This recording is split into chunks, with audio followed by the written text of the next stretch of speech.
নমস্কার, কেমন আছেন সবাই? তনুর রান্নাঘরে নতুন একটি ভিডিওর সাথে সকলকে স্বাগত জানাই। আজ আমি দেখাবো মেথি শাকের ঘন্ট।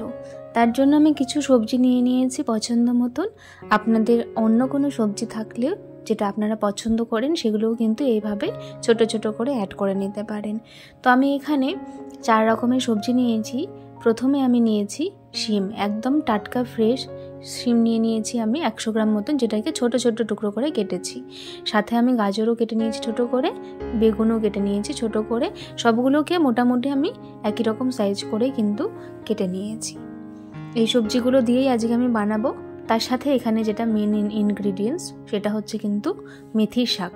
মেথির শাকটাকে ভালো করে বেছে নিয়ে 1 আঁটি মেথির শাক নিয়েছি, যেটাকে আমি একটু বড় বড় করে কেটে নিয়েছি। এইভাবে ধুয়ে জল ঝরাতে দিয়েছি।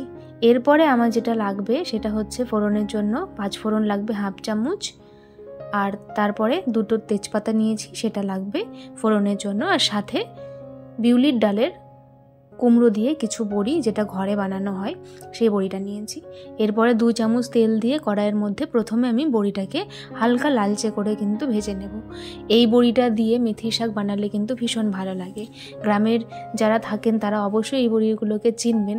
বাড়িতেই কিন্তু আমাদের মা কাকিমা, দিদা ঠাকুমা এইরকম কিন্তু বিউলির ডালের টক কুমড়ো দিয়ে এই বড়িটা কিন্তু বানিয়ে থাকে।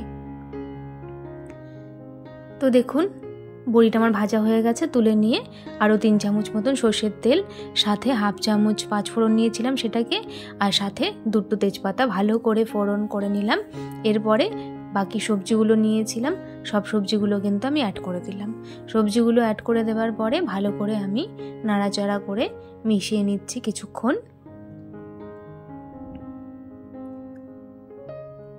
এরপরে সবজিটা নরম হবার জন্য বা মজে যাওয়ার জন্য আমি এখানে হাফ চামচ মতন নুন ব্যবহার করলাম। এইবারে আমি গ্যাসের ফ্লেমটাকে মিডিয়াম করে দিয়ে 5-7 মিনিটের মতন ঢেকে দিয়েছিলাম। ঢাকা তুলে নিয়ে আমি আবারও বেশ খানিকক্ষণ নাড়াচাড়া করলাম। এরপরে এখানে আমি হাফ ইঞ্চি আদা আর 4টে কাঁচা লঙ্কা নিয়েছি পেস্ট করে, সেটাকে কিন্তু আমি এখানে দিয়ে দিলাম। ঝালটা আপনারা আপনাদের পছন্দ মতন দেবেন। তো এইটা দেবার পরে মিশিয়ে নিয়ে আবার আমি প্রয়োজন মতন হলুদ দিয়ে দিলাম 1 চামচ, সাথে হাফ চামচ ধনে গুঁড়ো, হাফ চামচ জিরে গুঁড়ো। এটা দেওয়ার পরে আবারও খুব ভালো করে কিন্তু আমি এখানে মিশিয়ে নিচ্ছি। আমি এখানে কোনো রকম লঙ্কার গুঁড়ো ব্যবহার করিনি, আপনারা চাইলে করতে পারেন। তো এইটা কাঁচা লঙ্কা দিয়ে করার চেষ্টা করবেন, খুব ভালো স্বাদ হয় কাঁচা লঙ্কা দিয়ে এরকম মেথি শাকের ঘন্ট করলে। এরপরে আমি ওই সবজিগুলোর মধ্যে আর মশলাটার মধ্যে মেথি শাকটা অ্যাড করে দিলাম। তো আজকের রেসিপিটি আপনাদের কেমন লাগলো অবশ্যই জানাতে ভুলবেন না। সাথে যদি রেসিপিটি ভালো লেগে থাকে তাহলে প্লিজ চ্যানেলটিকে লাইক, শেয়ার, সাবস্ক্রাইব করে বেল নোটিফিকেশানটি অন করে রাখবেন এরপরে আমার নতুন ভিডিওর নোটিফিকেশান পাওয়ার জন্য। তো আমি আবারও মেথি শাকটা দেওয়ার পরে মেথি শাকটা যেন খুব তাড়াতাড়ি সেদ্ধ হয়ে যায় সেই জন্য 5 মিনিট মতন ঢাকা দিয়ে রেখেছিলাম। তারপরে আবারও কিছুক্ষণ আমি এটাকে কষিয়ে নিলাম। কষিয়ে নেবার পরে বড়িগুলোকে একটু আধ ভাঙা করে আমি এর মধ্যে অ্যাড করে দিলাম। সাথে আমি সবজিগুলো আর বড়িটা যাতে ভালোভাবে সেদ্ধ হয়ে যায় সেই জন্য আমি আবারও হাফ কাপ মতন গরম জল দিয়ে 5 মিনিট মতন ঢাকা দিয়ে আমি রেখেছিলাম। এইবারে এই সবজিগুলোকে আমি খুব ভালো করে এইরকম আধ ভাঙা করে খুব সুন্দর করে মাখা মাখা করে ঘন্টর মতন করে রান্না করে নেব, মানে কষিয়ে নেব। এইটা যত ভালো করে কিন্তু কষাবেন, এইভাবে খুন্তিটা একটু সবজির মধ্যে দিয়ে চেপে চেপে দিলেই কিন্তু খুব ভালো করে মিশে যাবে, একদম মাখা মাখা হবে। ঘন্ট কিন্তু একটু মাখা মাখাই ভালো লাগে। তো এইভাবে ধীরে ধীরে কিন্তু করে নিতে হবে।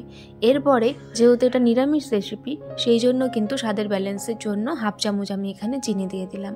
চিনিটা দেওয়ার পরে আবারও খুব ভালো করে কিন্তু আমি এরকম নাড়াচাড়া করে এটাকে কষিয়ে নেব।